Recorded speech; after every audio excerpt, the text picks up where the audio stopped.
السلام علیکم ورحمۃ اللہ وبرکاتہ۔ امید کرتے ہیں کہ آپ سب خیر و عافیت سے ہوں گے۔ اللہ تعالیٰ آپ سب کو اپنے حفظ و امان میں رکھے۔ کیا بیوی کے جن رشتہ داروں کا گھر آنا شوہر کو پسند نہ ہو، بیوی کا ان کو دعوت دینا کیسا ہے؟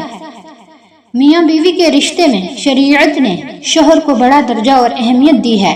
حدیث میں آتا ہے کہ نبی کریم صلی اللہ علیہ وسلم نے فرمایا، بالفرض اگر میں کسی کو کسی کے سامنے سجدہ کرنے کا حکم دیتا تو بیوی سے کہتا کہ وہ اپنے شوہر کو سجدہ کرے۔ بیوی کو چاہیے کہ اپنے شوہر کو اپنے لیے سب سے بالا تر سمجھے، اس کی وفادار اور فرمانبردار رہے، اس کی خیر خواہی اور رضا جوئی میں کمی نہ کرے، اپنی دنیا اور آخرت کی بھلائی اس کی خوشی سے وابستہ سمجھے۔ لہٰذا بیوی کے جن رشتہ داروں کا گھر آنا شوہر کو پسند نہ ہو، شوہر کی اجازت اور رضامندی کے بغیر بیوی ان کو دعوت نہ دے۔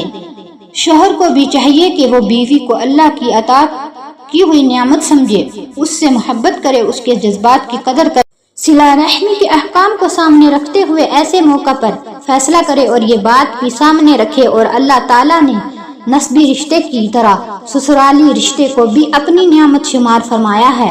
السلام علیکم ورحمۃ اللہ وبرکاتہ۔